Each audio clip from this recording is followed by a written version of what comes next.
Good evening.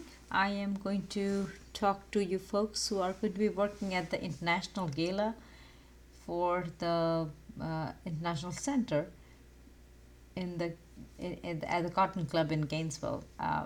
First of all, let me apologize for my attire. I just returned from my karate class. I am a martial artist and I practice karate. So that is why I am still in my gi. I hope to finish this and go home. So I just came from class. So, couple of things. First of all, let me tell you a little bit about myself. My name is Trisha Roy. I am an international realtor and I'm also a coach for international agents, which means I talk to real estate agents and I talk to other business professionals and teach them about how to work with people from different countries, different cultures. And in the world of real estate agents, international realtors, or what we are called are certified international property specialists, we need to learn about how to do business in different countries, like learning their cultures, traditions, different ways of doing business, legal framework, other things, because we need to understand how our clients work. And it's a vast and very huge program that we go through. But knowing that there are certain things that I can tell you that will help you understand and be understand enough to be a better host to a lot of the people who will be attending. And perhaps that is the goal of this small coaching that we are trying to do for you so that you have an awareness of what um, what are the different areas that you may be working with, or what is the main philosophy of the people, or the main traditions of the people who you may be working with. uh, the biggest thing is America itself, the United States of America itself is a huge melting pot. So we see a lot of people from different parts of the world. Gainesville itself is a huge melting pot, and we have, I think, about 19% of our students are international. Not 90%, 9% of our students are international, and Gainesville has a very large international population within its borders. So, therefore, it is a good idea to learn about international culture and traditions. So, if we are looking at Gainesville, some of the communities that are represented widely, and this may be your experience also, as we see people from Spain of Latino origin, whether they may be Spain or from some of the South American countries. Um, Either way, that is there is some presence of that. There are people from the Asian countries, Japan, China, India, Bangladesh. There are a lot of people from these countries. There are people from Europe, from France, from Spain, from Italy. And so all of these people, you in time assimilate the culture and the way of life that is very American, and food and all of these things are kind of um, a lot of the American traditions are imbibed in, and most of the time that's how we live. And but for a program like this, for us as hosts to the program to demonstrate that we are culturally savvy and culturally porous. What culturally porous means is that we are able to understand the traditions and the practices of different cultures. This is a great tool to create trust.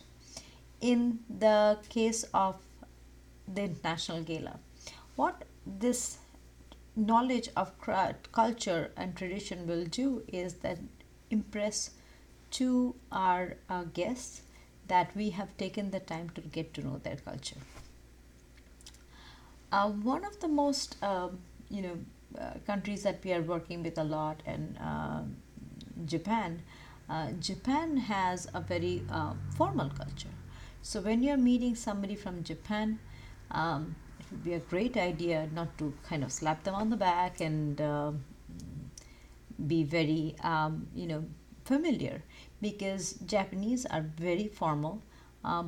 Deep bows are kind of quite the norm, And when you are presenting a business card to a Japanese person, let's say this is the business card that you're presenting, definitely present it holding with two hands like this, and then uh, present it that way. This is somebody else's business card who visited my office, but uh,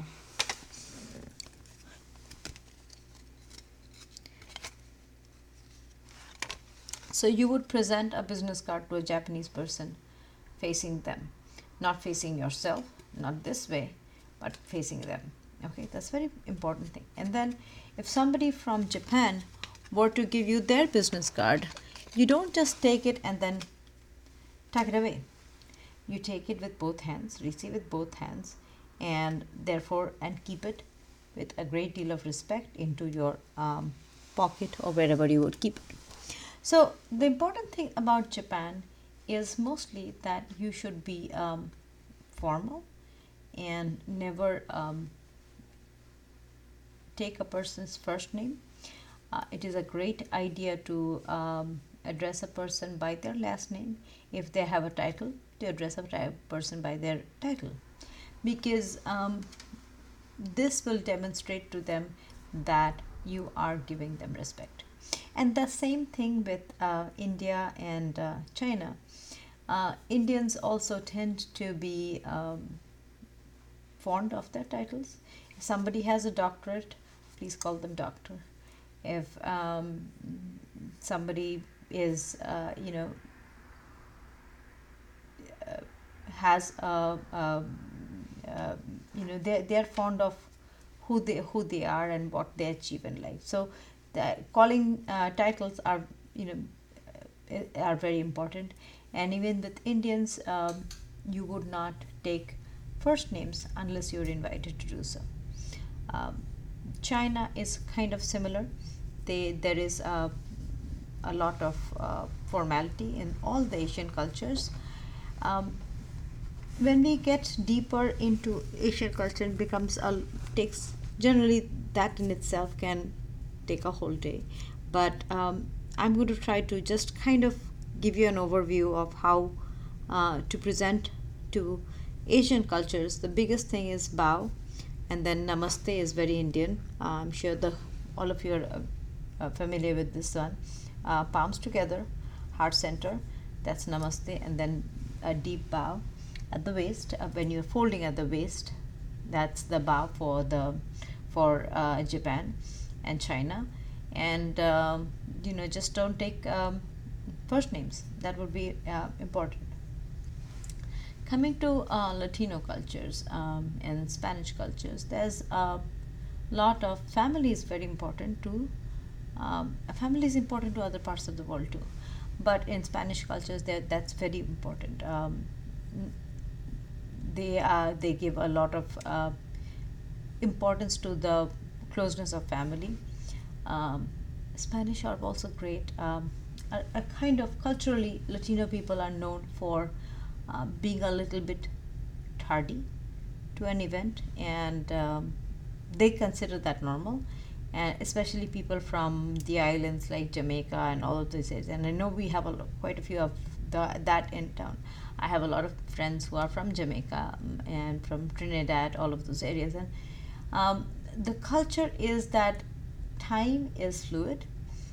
They don't, if they are not on time, they don't mean to offend you, or nor do they think that that it is wrong to not be on time. Where they are coming from is time is fluid, and time is what we make it.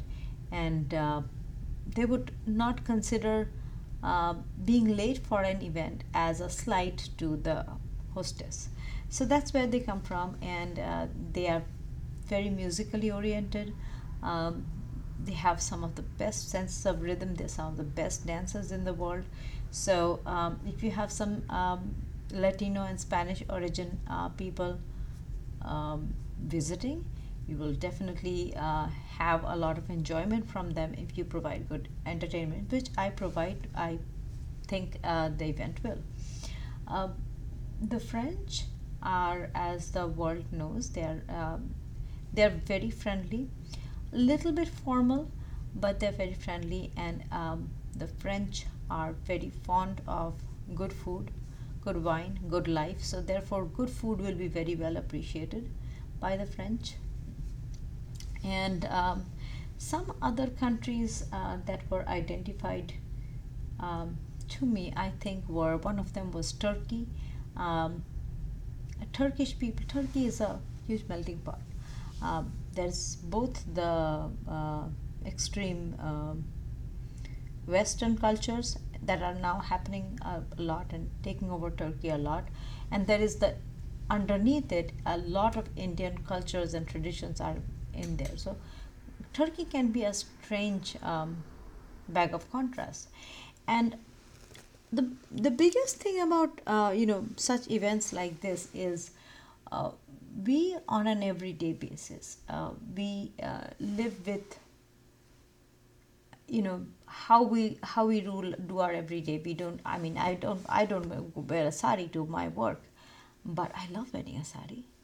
uh, I don't A lot of my friends don't wear their traditional clothes to work or on an everyday basis, but we love doing that. So but when somebody's coming to a formal event like this and it is an international event, just to display and demonstrate that we are aware of these traditions and cultures is a great thing.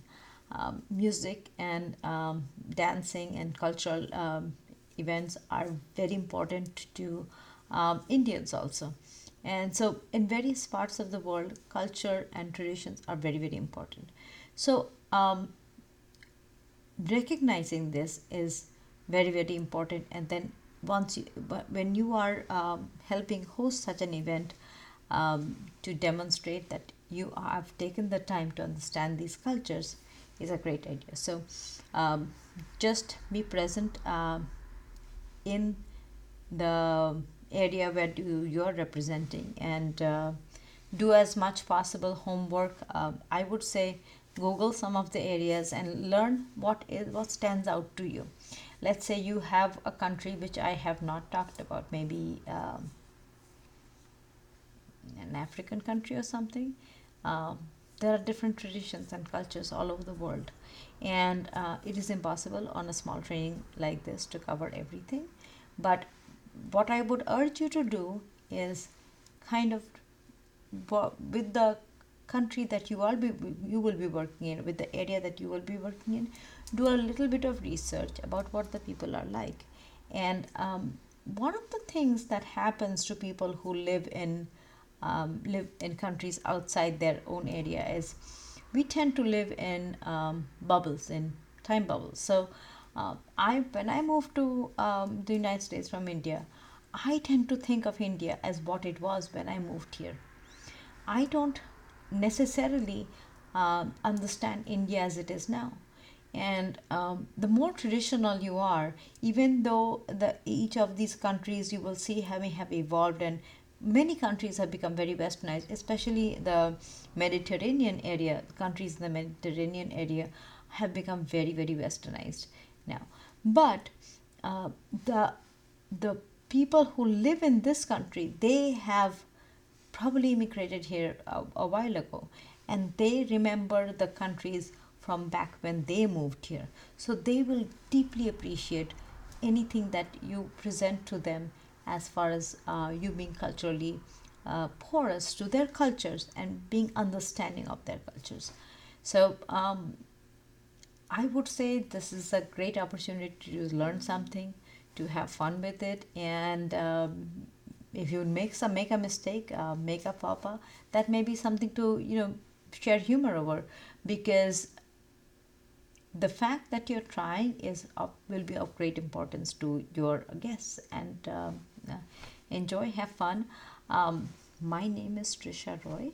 My email is Trisha, Trisha, at openspacesinternational.com. If anybody has a question, please feel free to reach out to me. And you can also ask Novell or your event planner if you have any questions. Give me a call, or shoot me an email, and I will try my best to answer you. All right, have fun, and hope I will see you all on at the International Gala.